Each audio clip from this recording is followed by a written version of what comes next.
Hello. Hi, everyone. We're really happy to have you here. We are going to get started here in just a minute, so bear with me. Okay, I think people are starting to come in. All right, well, welcome to this webinar, Blending Project-Based Learning with Traditional Exam Prep for Success. Thanks for coming today. We really value your time. My name is Adam Bolingbrook. I'm the Director of Marketing for Stukent CTE, and I am thrilled to be here with you today.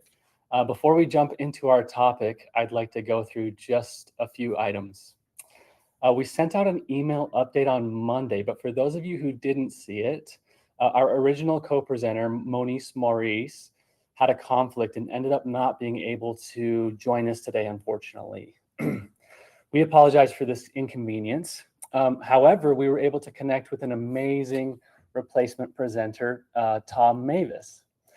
Tom is a CTE teacher with over 25 years of experience and will be teaching the new AP Business with Personal Finance course this school year. So we're excited to hear his perspective on how to blend PBL with exam prep today alongside Carissa Maceberg, who is on the Stukent CTE team. Fun fact, Tom is actually participating in an AP Summer Institute this week, so he'll have lots of fun things to share with us. Now for a few housekeeping items before I welcome our presenters onto the stage. Okay, so first, your cameras and mics are off today for this webinar, but we encourage you to still participate and communicate with us using the chat. The chat is on the right-hand side of your screen. So go ahead and tell us where you are joining from today. Looks like several of you are already using the chat. Oh, you know the drill. Many of you have been to a Stukent webinar before, I can tell. All right, hi from Cape Cod, hi from Atlanta, New Jersey, Columbus, Ohio. This is fantastic.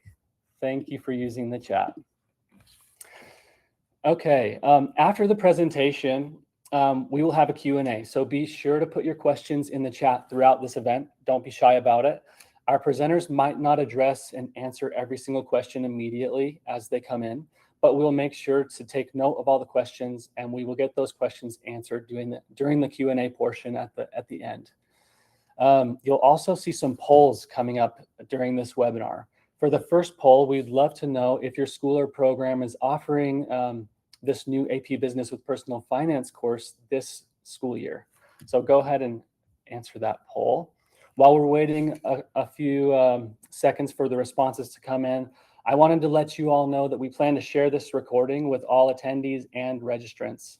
So if you can't stick around for the entire session today, that's totally fine, don't worry. We'll send you out the recording tomorrow. All right, looking at this poll, 83% of you are saying yes, your school is offering this new course this school year. That's great. We've noticed that a lot of teachers are looking for resources for this new course, hence why we wanted to host this webinar today. So this is fantastic.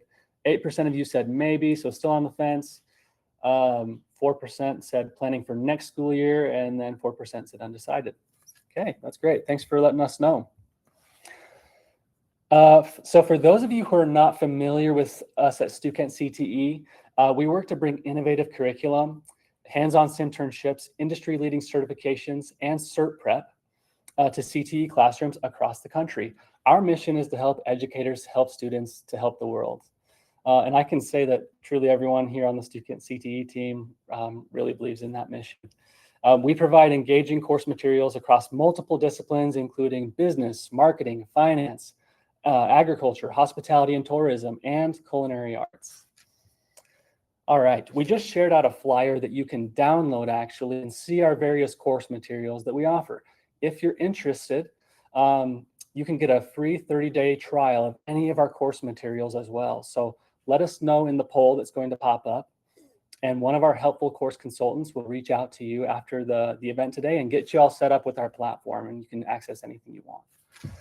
Okay, keep in mind we're adding more course materials every year. So if there's ever a course that you would like us to add, we'd love to hear about it. So please throw it in the chat and tell us what you would like to see.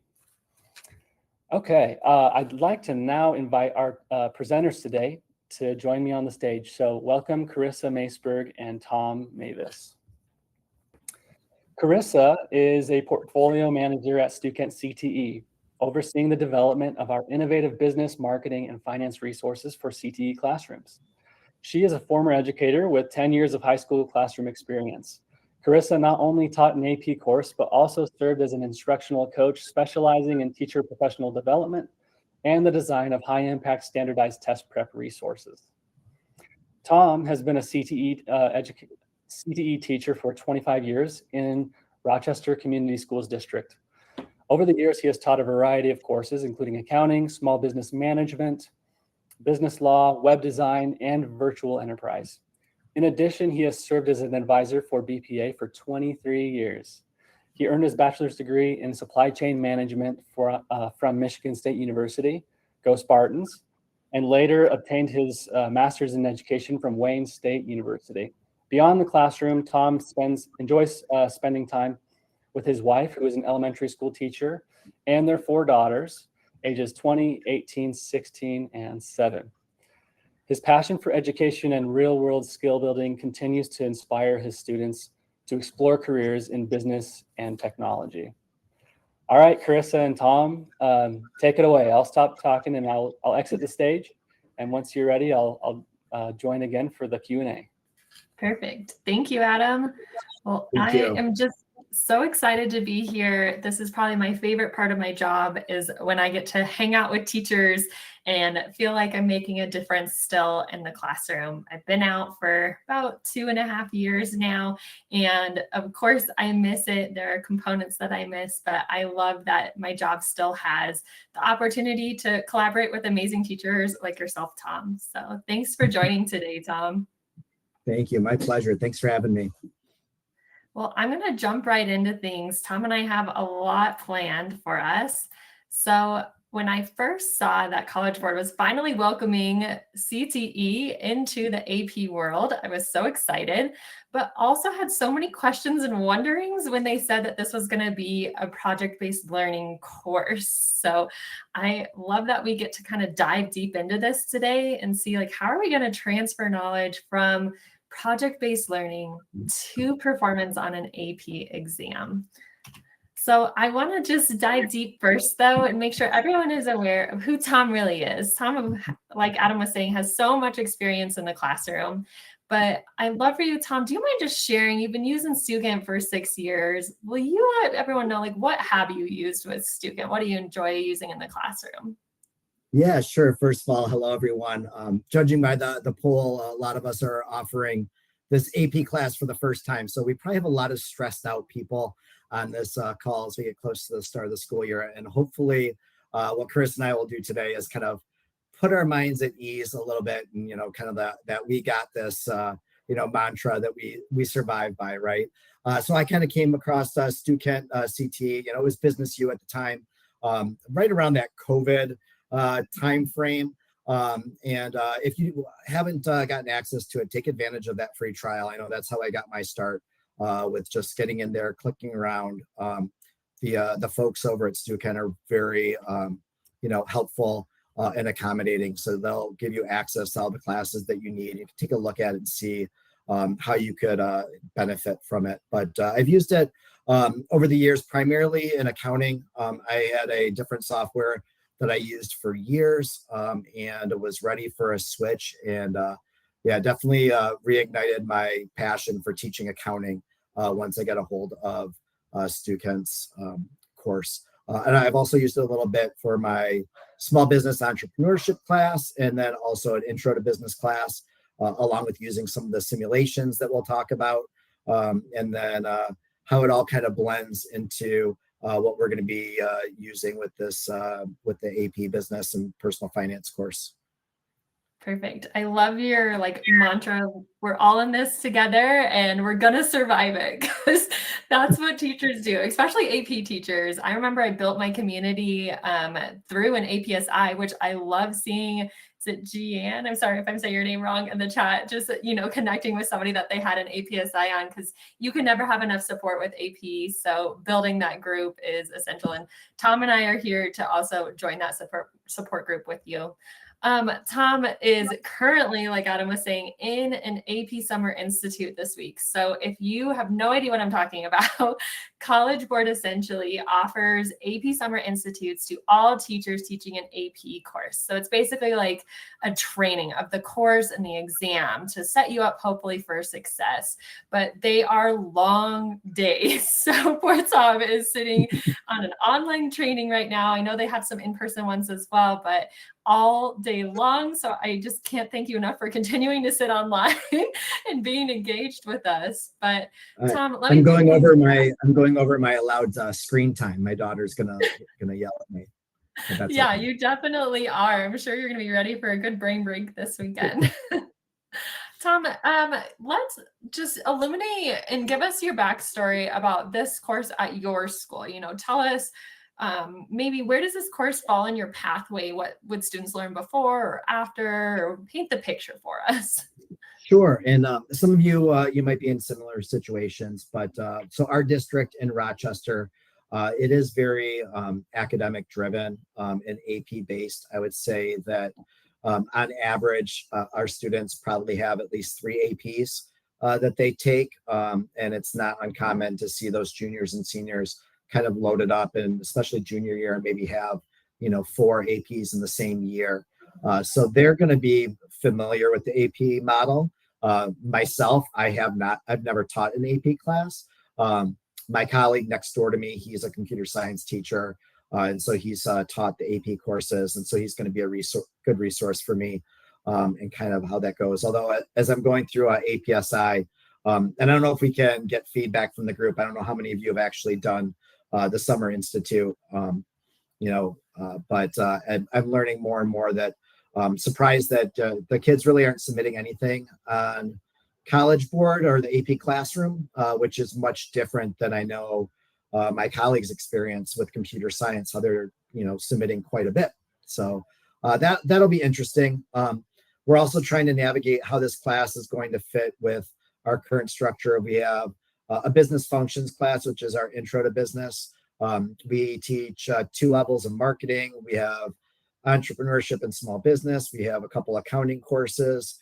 And so figuring out how this is all going to blend is going to be kind of an on the fly thing. So as we approach this year, I heard a good quote the other day that somebody said, Jacob Clifford, if you're familiar with him, but he was like, we're all going to teach it wrong. We're all going to mess up. Like, I'm going to do it wrong. You're going to do it wrong. And so kind of as we head into the school year, like give yourself that grace of knowing that nobody expects you to be perfect. We're all going to do our best. We're going to learn a lot from it. And things are going to change too. I mean, even College Board, they don't even have a lot of the materials posted yet.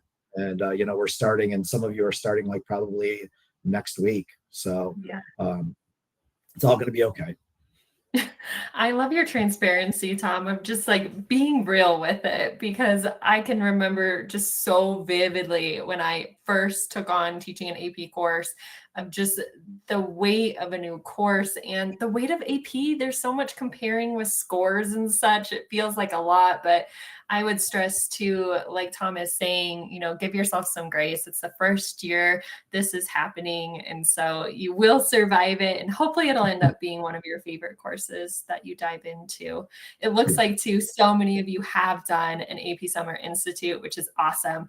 If you haven't, don't stress with us. I am going to start with just a really high level overview of what's in the course, what's in the exam. That way we're all on the same page, because I saw a couple of you were still deciding if this would be a course for maybe the following school year, 27-28. So we'll start with high level overview.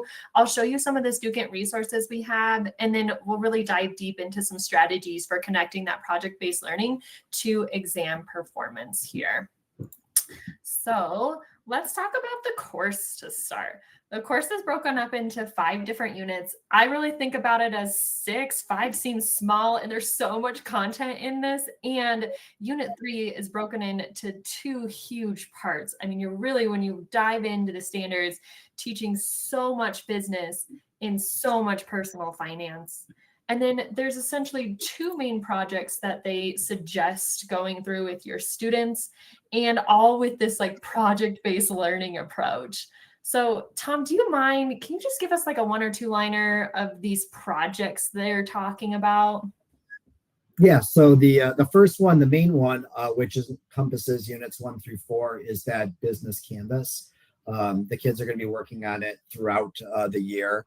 You just build it. For me, traditionally in my small business entrepreneurship class, that was kind of like the culminating project as they did. Whether it was a business plan or a canvas, this is something they're going to be working on throughout. And then unit 5 is that financial advisor. And I know that a lot of you did mention in the chat that you have taken the APSI. So this isn't anything new, although I saw some people say it was in June. So you might have forgotten over the last couple of months enjoying your summer. But that unit 5 is not on the AP exam. And so you kind of have to, I guess, balance your schedule when you're doing all your planning, how you want to work in that unit 5, and depending on when you get out of school and how many kids you're going to have left if seniors leave early and all that other stuff will be a little bit of a challenge. But that's always kind of nice to know that piece, that second project, we don't have to worry about for the exam portion. That's huge. Yes.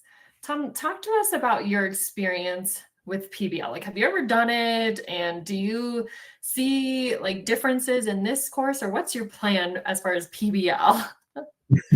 Right. The project-based learning. I think that I kind of thought that I was doing it because all my classes are very project-based. I know accounting's a little bit different, but when it comes to like the core business classes, but in kind of reflecting this week, sitting through APSI, I've kind of realized that I still, even though I did projects, it was always at the end, in that like there would always be some type of introduction, explanation, quote unquote lecture, PowerPoint, whatever it was. And then we would do the project. And this is a little bit different where, College Board is really pushing that, no, they're jumping right into these projects and they're kind of learning by doing, which I actually really like. And think I'm ready for it. But having some resources like what we're going to talk about today really kind of helps with that instructional piece, and where that comes in. Because I know when you're digging through, whether it's the 300-page CED, or you start looking at your PBL guides, there's not a lot of room for instruction in there, which I think for some of us might kind of throw us off a little bit. Yeah, no, that completely makes sense. And I think many CTE teachers can relate to you in saying like, I feel like I've done PBL, I give a lot of projects, but this feels different. And so learning that, like you're saying, I think is good for students, but it can feel heavy for sure. Let's go ahead and chat through some of the resources that we're getting or you're getting from College Board. I know some of you have said in the chat that, you're feeling like there's lack thereof. Hopefully you're feeling supported. I know I taught AP statistics, and by the time I jumped into it, it had been taught for, many years. So there was a ton of resources. So I'm hoping that you guys feel supported with the resources through College Board as they kind of build the course out. But as a brief overview of some of the things you have available, there's this thing that we might refer to often called the CED, which is the course and exam description. It is like a 300-page document that's so long and basically goes into the details of everything. But when I took an AP Summer Institute, I went in person and I walked away with a binder that had this whole CED for me to kind of use all the time. And it was actually a really helpful resource for me to kind of prioritize my time with. Unique to this course, they'll also have case studies, projects, and the guides that go with them, as well as this PBL guide that I'm learning about. Tom, tell us more about this PBL guide. I don't know much about it.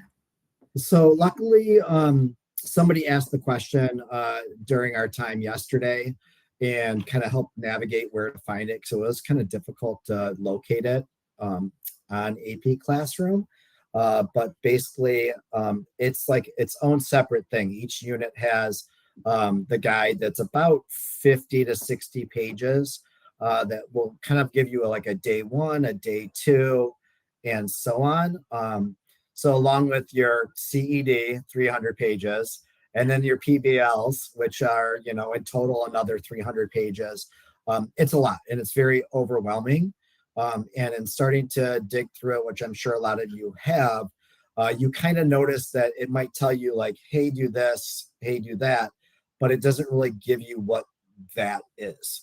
And so I think we're all kind of scrambling for that additional support, that additional resource that will help kind of take all this and organize it and give us stuff that we can actually present to our students, right? Because right now we just have a lot of, if you have the binder, we have a lot of paper with stuff written down, but what are we actually giving to the kids? How are they practicing this? How are we hitting home with all this stuff? And so hopefully that's what you'll see today with the Stukent and the platform that they have. It does give us a little bit more concise direction and a little bit more of a roadmap of things that we can actually, like deliverables, if you will, that we can give to our students. I hope so as well. That's kind of our goal with creating this course, is to not say like, oh, only use Stukent, but like, build off of what you're given from College Board, and hopefully we can fill in the gaps where you're feeling like you need specific resources or elements for your class. Let's dive into next some of the exam details. So you will be talking about Star Wars all year long as you address the May the 4th be with you date. That is your exam date for this course. And just real quick, I don't want to spend too long here as we'll go into details of like, how do we get students to perform on these sections? But the exam is more of your traditional AP exam. So it's broken up into multiple choice and a free response. And the multiple choice, from my understanding, is got like a scenario or a graph or a situation at the top, and then like 3 or 4 questions that are going to relate to that after it. So not just individual questions, 60 of them, but kind of grouped together. And then the free response questions are going to have 4 of them and tie in some of those components that they're doing maybe with their project from the business Canvas side of things. Tom, can you tell us, like, as far as the projects, where do you or how do you see those showing up in the free response questions? Or do you know that answer yet? A little bit, right? With the FRQs, the free response questions, part of it is going to be they have to validate their business Canvas. Like that's going to be a big portion of it. Kind of interesting, like what we were told is that, because somebody asked like, well, does their response have to be so many words, or how long does it have to be? They have this 25 minutes. And the answer we got was, it could be 1 word. There is no like limit. It's just as long as they answer the question. Now, obviously, they're not going to be able to validate their business Sure. in 1 word. But that was kind of interesting. Somebody had also asked if kids were going to be able to bring in their Canvas, and they cannot bring in any material. So they're going to have to know it. And I know one of the big concerns for all of us is AI, and our kids just going to throw, into AI, hey, create a Canvas for me. But they have to validate that. And so this is where they really have to know their materials. The other FRQs, it's just that the projects throughout, they'll be practicing. I think speaking of AI, where we can use it, I think I'm planning on using it to generate these multiple choice questions. And I know College Board, they said they're going to come out with some more stuff, practice materials. So hopefully they actually do that. But I think that I'll just kind of throw this in here, is that in the pacing guide that College Board gives us, there's really no room for any type of assessment. But I think it's something that we need to do because otherwise you're having kids go, 35 weeks without doing anything of this. And then they're expected to do it on an exam, and that's not going to work. Yeah. No, I completely agree. That's hard. I think, that repetition too, students need of like practicing multiple choice and stuff, but I won't dive too deep into that because we're going to talk about that with strategies here in a little bit. I'm going to keep flying along. We've talked about the course materials from College Board. I'm going to dive into what resources Stukent has to hopefully support you in the classroom with this. And then Tom, if you'll afterwards just give us some ideas of how you're thinking about using these resources alongside the College Board resources, I think that'll really help. I'm going to go ahead and share my screen. Let me give it a second to load here for everyone. and I'll give you a quick demo of what the course looks like, as well as these simulations that we're bringing up. So diving into the course to start, this big blue banner is just about how to get integrated with your LMS. But once you get connected, it's a couple of clicks, it goes away, and you'll be focused on what is actually in the course. So the very first things are this course alignment guide. Within that guide, I've basically built a crosswalk for this course. So on the left-hand side is everything from that CED, the course and exam description. And then on the right-hand side is where those standards show up in the actual course that we built. And so everything in the actual course is laid out in the same way. The very first standard is what is a business? And that's what it is here on the left-hand side. If you expand that, you can see that we have 3 different lessons that will support that standard. And so then in the bulk middle piece here, if we expand the lessons, you can see all the elements that we have to support that. And so I'll just real quick briefly highlight all of the elements within here, because all of our lessons are really laid out in a very similar manner, whether, like Tom was using accounting or you're using this course here, they've got a similar flow. So it'll start with a lesson plan that gives a suggestion of how to incorporate all the pieces below this. After that, we have lesson videos. So I'll show you one example of a video here. It's just going to be a short, hopefully a video that students engage with and can relate to, and gets to those standards within that piece. So then beyond videos, we have lesson text. Lesson text is your traditional digital reading, but this is going to be very different than like an AP printed book where students are going to have multiple pages to read through. Our readings are fairly short, high schoolers really don't like reading, I've found. So this is one of those pieces. And then after that, we have what we call class discussion. And class discussion has multiple components to it. So I think the big draw for teachers is this piece right here, this discussion presentation. That is a PowerPoint presentation for you. So these are built out with the hope that you can just run with them. You don't have to edit them and make them engaging. They're already aligned to the standards. You can just roll. And then the other side of this, from the student view, and this is why we call it class discussion, is there's discussion questions or questions to kind of check as you're going through those slides. But, teachers use this in all different ways. It also aligns to the video and the text. It's all 3 the same information, just presented in 3 different ways. So you pick whether you want students to watch a video, read text, or see your PowerPoint slides with you and answer some discussion questions along the way. Beyond that, we have our glossary that'll match all the bolded terms in the lesson text, some review questions, ethics questions. These are going to be more broad, not your right and wrong answers. Great way to have like a good class discussion about something in the real world. Some activities for students to demonstrate that learning, and then your traditional assessments. So there's a glossary quiz from the student view. This is just like a matching activity for them. And then after that, there is a lesson quiz. This again is aligning to that text. These will be multiple choice. From the settings piece, you can edit all of the pieces you would normally need. So the grading categories, how many points there are, can they take it again? Is there a time limit? You can even go as far to edit the actual quiz itself, add questions, delete them, make accommodations for IEPs and make it 3 answer choices instead of 4 answer choices, and just assign it to that one student, or add in your own questions. You get to kind of have the flexibility of what makes sense for you in your classroom. So again, all lessons are really organized in the same way. The only difference that you might see in here are these at the bells. And so at the bells are kind of like DECA meets Saturday Night Live. It's going to be a fun banter video, between 2 and 5 minutes short for you to start as like a bell ringer at the beginning of class. And then it'll have a few discussion questions right after that for students to answer. So we come out with these on a regular basis, and as they align to the standards, we'll actually embed them into our lessons at the very beginning. So you'll see that same sort of layout with at the bells at the beginning, and then the 3 different ways to deliver the same content: glossary, review questions, ethics, activities, and then your assessments with the glossary and the lesson quiz from there. So it's kind of an outline of how the actual course will lay out. Tom, all you. Tell me how you think you might use some of these resources with College Board Align. Yeah, so there's a lot of stuff that I really love as far as the layout goes.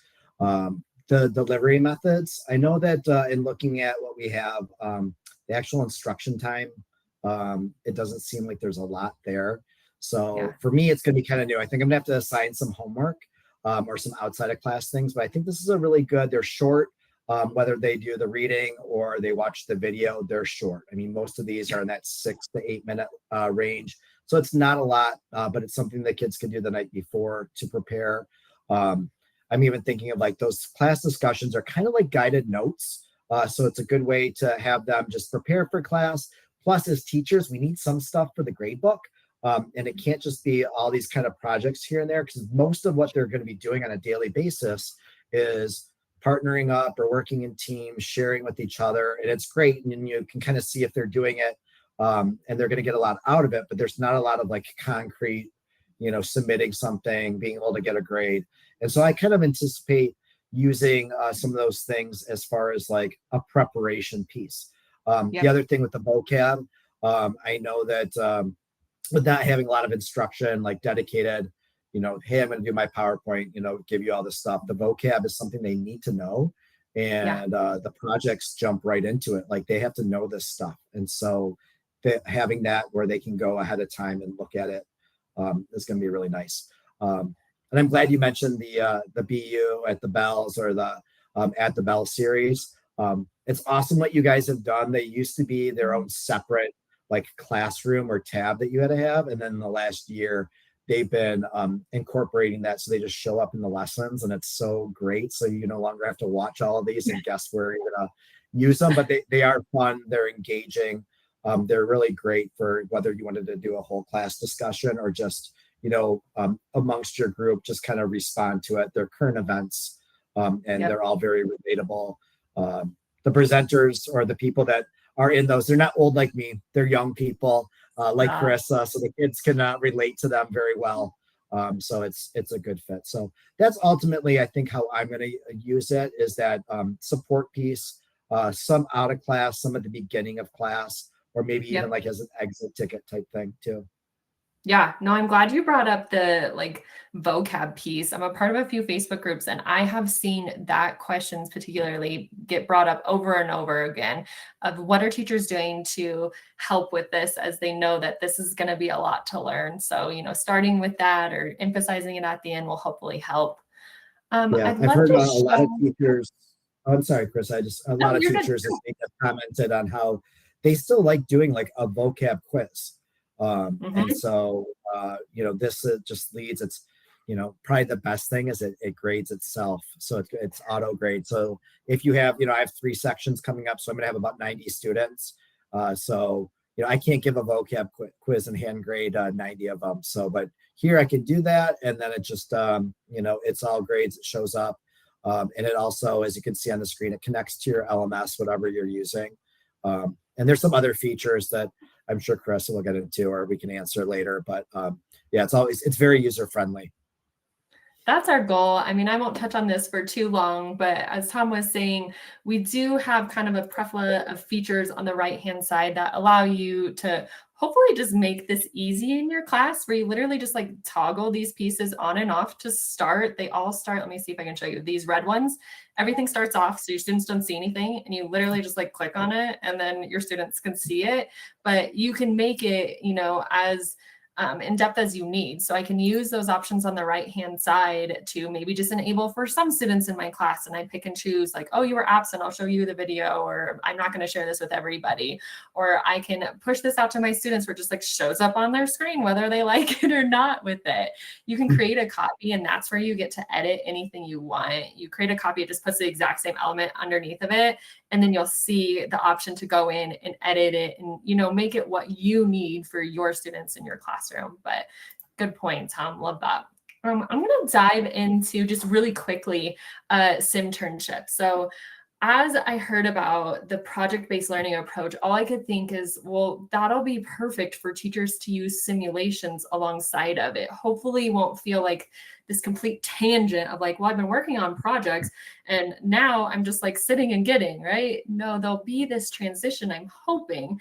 for the implementation with simulations. So I've got a document down here that'll give some suggestions of like what makes sense to use in each of the units. But just to give you like a brief overview, let me skip ahead here. Here are the social media marketing internships. So unit 2 is all about marketing. This might be a great place to implement this, but essentially students are doing the social media marketing for a fictitious bag company. So it's all simulated. They're not actually on social media, but essentially they'll have a fictitious boss that sends them emails. They've got chat messages, simulating with a coworker within here. They learn about the market, what are they selling? Who are they selling it to? This is great conversation about segmentation and your target market. They've all got to stay within a budget. I've got $1,500 that I can spend. I've got some research here that will help guide me of like which channels make sense and how much money should I spend on all of them, and a lot more detail in there. But essentially, here's where students will spend the bulk of their time.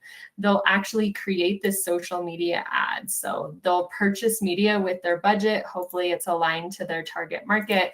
They'll actually type in words here, buy a bag with buoy. And it's all has an algorithm behind the scenes that's going to grade that. If they use profanity, it's not going to go well. If they have misspellings, it's not going to go well. But there's targeted words that'll help them perform better as they actually schedule each of these and have a bunch of posts. So then once they submit the round, they're actually going to get results from this. So I didn't do very well. I only had a few posts. I can see I am low on my impressions and revenue, but then I can even dive deeper into what all of those numbers mean. So another great place to emphasize vocabulary with students, for them to actually experience it like real world wise and understand like, oh, that's what impressions are. That's what a conversion is. They can see the breakdown of how things performed within here. So that's one example of a simulation, but we have tons of simulations that'll support this learning with that. I'm going to jump back. And you know what? Let me stop sharing and we'll do our slides this way. And I'd love to, focus on what we said this is all going to be about. How do we transition from project-based learning to performance on an AP exam? So I've kind of outlined 6 different strategies here that will hopefully work for you in the classroom. And like Tom was saying, bring some ease of like, okay, I can do this. I can balance this, and keeping some of these in mind as you go along. So my first strategy is all about additional readings. So like Tom was saying, he might be, assigning this outside of class. And so when I made this, I was thinking about 2 different options here. First being, maybe this is something you preload with. If you know it's going to be a difficult project for students, you could start by having them do the reading before you jump into a project, or vice versa. Maybe it's going to just re-emphasize what you talked about in a project where they can hear different examples and those words defined afterwards. Strategy 2 here is kind of what Tom was talking about with the vocab practice, implementing those glossaries. And we talked about them being auto-graded to hopefully save you some time there. They're in each of the lessons. So any way I think you can incorporate the vocabulary is key. Tom, tell me, have you incorporated vocabulary in any different ways in the classroom? I think just trying to model it the best I can, right? Like you try to use it. Like I could just refer to it as the binder until I'm blue in the face, but I gotta like call it the CD and the PBL, and I gotta use all that stuff, right? Yeah. That's what I try to use in the classroom. One thing as you're going through this, and as we're talking, it's like the light bulb kind of went off for me. In that originally when I was thinking about the simulations and how that's going to work in AP business, I was like, there's no way I'm going to have any time to throw in a simulation where the kids are, we don't have 2 weeks to do this, right? Yeah. But then as you were talking, I was like, well, wait a minute, this is something they can do outside of class. And this would be a great way for them to make that connection, because one of the things that they're going to be doing almost exclusively in class is doing case studies. Like they're looking at what other people have done, right? And they're responding to other people's decisions or what this company did. But then at the end of the exam, well, they have to validate, talk about what they've done. So where's that practice coming in? And so those simulations would be a really good way for them throughout the year to be kind of getting feedback for the choices they make, having to validate certain things, and Yeah. getting them ready for that exam. So it was in my brain. I'm like, I better say that before it's gone. No, So I'm so glad you apologies. brought that up, Tom, because I mean, you're exactly right. I've gotten the opportunity to judge some DECA events, and I had a student talking about like their experience in a simulation. I don't think they even knew who I was, as like what they would do with it. And that I could see being applicable with this of like, okay, here's my experience with it. And like you're saying, the simulations might be something you don't have to spend class time on, turn on those rounds at night and they complete them all on their own. And just like the vocab pieces, the glossaries, you don't have to go in and grade it. Like it's all Yeah. done for you. The And sim will give them their feedback, and then you can even yeah, have them just have to turn in some type of like, almost like an FRQ for it, analyzing a certain, they set them up as like they do like round 1, round 2, round 3 normally, but you can do something like that for practice. yeah, no, I love that, Tom. You're on it. Okay. Flying along here. I won't spend long on this. We talked about glossaries and vocab a lot. I think we moved back accidentally. Moving forward, we have strategic review. So I think this is always hard for teachers to kind of think about, am I going to save time at the end before that May 4th date for specific review? Or am I going to just sprinkle this throughout? Or am I going to have them do stuff outside of the classroom? So that'll evolve organically for what it looks like in your school. But I know for me, it was helpful to have something asynchronous, kind of like Tom has been talking a lot about, let me just toggle on a video and you can watch this video at home. And maybe you're strategically picking those videos. Maybe you're tracking as you go through the course of like, wow, my students really performed low on these few projects. Let me find the videos that align with the standards there, and I'll just enable those. So it's not like a million videos that they're looking at, but you're being strategic about it. And then also pairing that with that discussion question. I love that, Tom, you said it's like guided notes. And so it's almost like they're building the review guide as they type those out along the way. All right, let's see. Strategy 4, timed sets. Gosh, do I have a love-hate relationship with timed sets? I think it's just like the trauma for me being a math brain of like the timed multiple choice or the multiple tables that everyone has to do. So I really am against timed tests, but the reality is that AP test is timed. And I think students really do need practice with this. Oftentimes you have high performing students in an AP class, and high performing students oftentimes take a lot longer than other students to complete exams. So we have to expose them to what it's going to look like. That way they don't get halfway through the exam and didn't even finish it. So, use the settings on our platform to set a time limit. If it's a 10-question test, that's going to equate to 11 minutes and 40 seconds. I don't need to be that exact. I'll set it for 12 minutes, but just that way my students can experience that pressure with it. And then strategy 5 is just exposing them to real world finance. We do have a personal finance simulation. I saw somebody put something in the chat asking if it aligns to the standards. At the very top of the course, I actually have an alignment specifically to this simulation and the like project components itself. So hopefully that's helpful with this. But our personal finance simulation is a little different than all of our other simulations. Like Tom was saying, all the other ones just like work sequentially. Round 1, round 2, students work through it. This one is unique that you would probably do it for like a whole semester maybe. And students are getting paid on Mondays and their bills are due on Fridays. And so they get to experience setting financial goals in here. This screenshot here is the very first screen they'll see when they open the simulation where they got paid and they need to allocate their funds. So they'll go through and put their money into different places, but then the simulation acts just like the real world. So they have a bank where they can transfer money, they can pay out other people, they can invest in the stock market. market. They can purchase a home or rent an apartment. They can purchase a car that has perks with it, and that'll influence how they spend their money. They'll watch their credit score evolve over time. So as I think about students giving financial advice to others, then I think about what great experience it would be for them to have their own first and then experience and give advice to others there. So hopefully that one is helpful as well. But Tom, tell me. Is this one new? This is 'Cause I haven't not seen new. it before. Really. This one goes back a ways. I think it's hard for Okay. teachers to dive into because you do kind of have to set this up.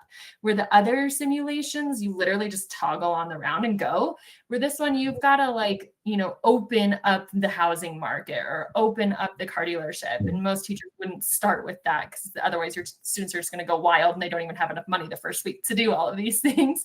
So we do have a whole training that goes along with this. I would highly suggest if you're interested in it, let's connect you with our customer success team to just make sure that you're set up for success. Because usually when teachers spend that 1 hour with our team, it goes so smoothly. They love it. There's a shopping mall in there where they get to buy different things that relates to their class. So a free tardy pass or prom tickets or fun things to, get them to buy things unwisely and spend their money and watch how it affects things, and B, be involved in their class. So there's a life happens game that teachers love where it draws cards, just like in the game of life. And it could be a good thing or a bad thing. And everyone always enjoys watching it and such. So yeah. This is really cool because I know that the personal finance aspect is kind of sprinkled throughout the whole course. It's not just Unit 5. And then also I know that in the past, any type of project or simulation dealing with personal finance, it always seems to be such a short period that it's not, it loses some of its, its realness, I guess. So that's really cool. I'll definitely check that out. Yeah, no, hopefully this helps too, because it works well if you do it for a long period of time. It gives students a chance to actually save up some money and build credit and such. So yeah, definitely let us know if you're interested in that one. All right, we're getting close here. My last strategy is just exposing students to scoring. So it sounds like, Tom, they've maybe told you a little bit about FRQs and what to expect with them. But I know my students really benefited from having some time to look at the rubrics so they could know all right, I don't know how to answer this entirely, but I know I can do this little part and I'll at least get some credit from it. And I would expose my students by, giving out the rubrics and letting them score their own, or the traditional trade and grade. I usually did this in a unique way because my students were always embarrassed to share things. So I would let them trade and grade with me, and I would purposely make common mistakes or something on it for them to grade my own work. But Tom, tell me, have they shared a specific rubric yet as far as scoring FRQs? There's some stuff I think it starts around page 257-ish in the course and exam, the CED, that gives you some samples. I've heard that they're going to give us more. Ultimately, I think this is where I'm really going to try to kind of utilize some AI and have the kids be able to get them scored, get some feedback. You have to always be careful with that because AI, if you don't tell it to, tends to tell you everything is great. So it's that false sense. But ultimately, I think what you have here where you mentioned students sharing with each other and grading each other is a great way to practice that feedback, because high schoolers don't always accept feedback very well, or constructive criticism.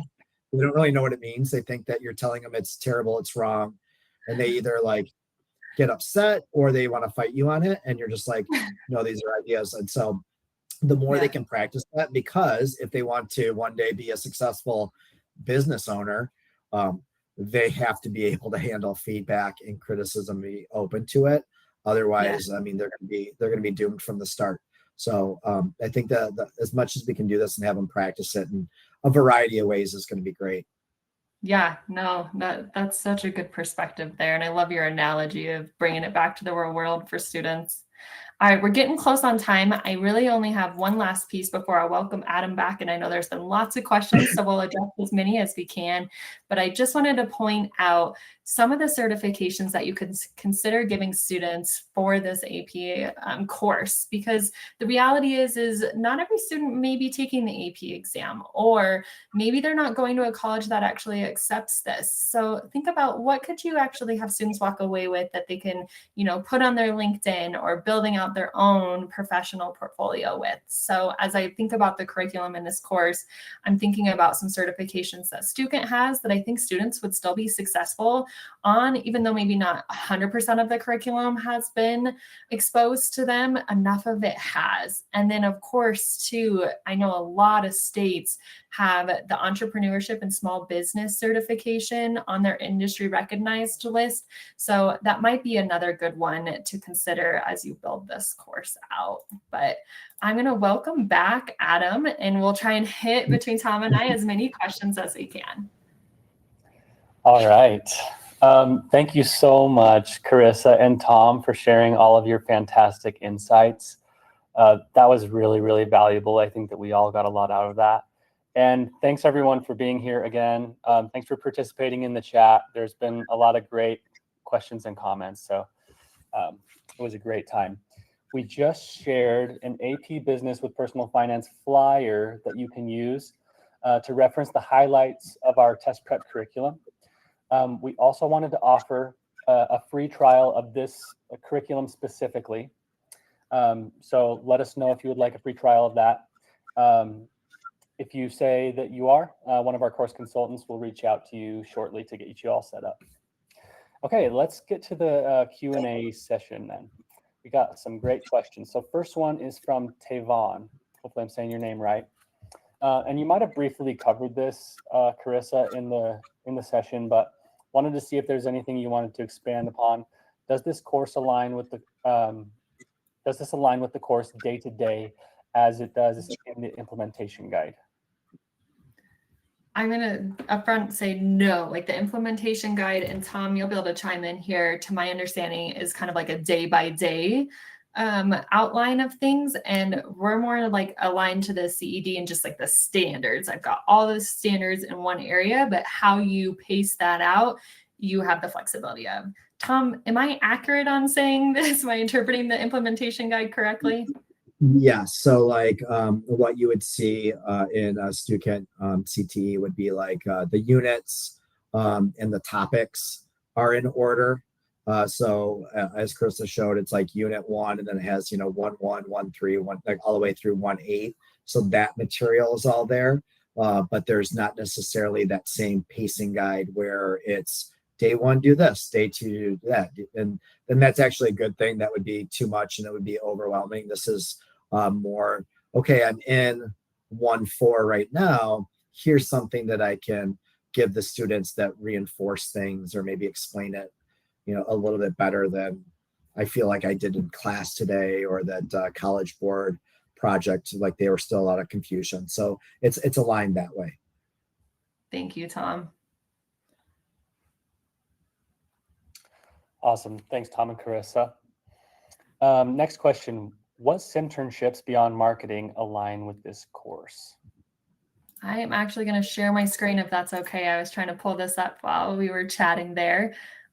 In the actual course itself, at the very top, it will say, elevate learning, integrate SimTernships into each unit. And within there, there's a couple of things you can download. One of which is this chart here, which has all of our SimTernships on the left-hand side, and then a breakdown of the units on the top, and highlighting, which one is going to be a primary resource versus what might be an extension. What might you give in that last month after they've done the AP exam to just continue on that learning for students. And within that same resource, someone was asking about the personal finance component. Within that same piece right here, you'll see a breakdown of the standards for personal finance and SimTernship as well. That's great. Thanks so much, Carissa. Okay. Andrea asked, are there any plans for these course resources to support any practice FRQ questions and multiple choice with tables, figures, infographics, and or graphs? Yeah, great question. It's definitely something that we've been having a lot of conversation about as the course kind of gets to be developed. And so right now, we don't have that obviously within the course, but I wouldn't say we will never have it. It could definitely end up on our roadmap here. We're curious to see how much adoption we get in, the next couple months and how much need there is. So please continue to ask those questions because that gets elevated of what gets prioritized on our map and what we need to build out next. Great. Okay, last question that I see as of now. If we already purchased the Student programs, is the AP program included in this? And how about the Sims? Yeah, great question. So it kind of depends on what you purchased. We oftentimes sell our products in bundles where you might have purchased like the course suite bundle of curriculum or the course suite bundle of simternships. If you purchase the course suite bundle of curriculum, then yes, this course would be included. And this course is only included with the course suite because it pulls from content of so many different areas. And same thing, if you've got the simternships, those are the same ones that you were seeing today. Amazing. And one thing, just real quick, I know that Chris, I don't think you mentioned this, but all the courses, you can customize them too. So if you have, I know, in fact, this is what I did with my intro to business class last year is I wanted to pull some like business law stuff into that course. And so Yep. I went to the business, you can incorporate the different courses. So you could grab, you could build your own course essentially, which is really nice. So even with the AP business, if you're like, you know what, I want a little bit extra and you have, the accounting package, for example, you can add some more accounting straight into your course you already have set up. Yeah, Tom is talking about where there's kind of two options. You can literally just add content, and he keeps going like this because that's all you do. You just take it from one course and you drag it across your screen and it lands in your course, and there it is. Like, it's not harder than that. And you have access to everything you purchased. Obviously, you can add into a different course. And then the other option is just to build your own course from scratch. You can pick and choose what you want and what makes sense. I know a lot of the times our teachers will like start with a curriculum and then they'll drag and drop in a simternship. That way it's still organized in a way that makes sense for students to kind of flow through the class and they're not wondering like, where am I clicking? What am I doing? It's just like outlined in an easy way for them. And you can add your own files too, because I know a lot of teachers, we've gotten so many materials over the years. You can take those assignments that you just love and that they're tried and true, and you can drop that into your course too that the kids can see. Yeah, having things in one place for students is easier, like has so much weight with it, right? Where they're not like, what am I going to today, miss? Like, where am I at? So having like whatever it is, whether it's student related or not, into that one platform definitely helps. Thank you, Tom. Yeah, thanks, Tom. I did want to note, if you have any additional questions about pricing, feel free to reach out to a student course consultant, and we can walk you through all of that. We try to make it as easy as possible. One thing that I actually forgot to mention, if after seeing this, you're ready to have a quote for this new AP curriculum, let us know. There's going to be a poll that pops up. If you would like to see a quote, go ahead and hit yes. We can send you something over within the next couple of days. Well, fantastic. Last order of business. If we didn't get to one of your questions, or if you would like to continue the conversation, Tom has been very gracious. He is going to share his contact information. So there's a pop-up right there. If you want to connect with Tom on LinkedIn, go ahead and click that. Tom is amazing. When we were talking to him the other day, he was like, us teachers, we're all in this together. And as an education partner, Student likes to be all in this together with you all too and support. So definitely reach out to Tom if you want to continue that conversation. That's all the time that we have for today. We're right at the top of the hour, but I know I had a great time. I hope you all did too. We appreciate your continued support, and we hope that you have a wonderful day. Thanks again. Thank you, everyone. Thank you. Thanks, Tom.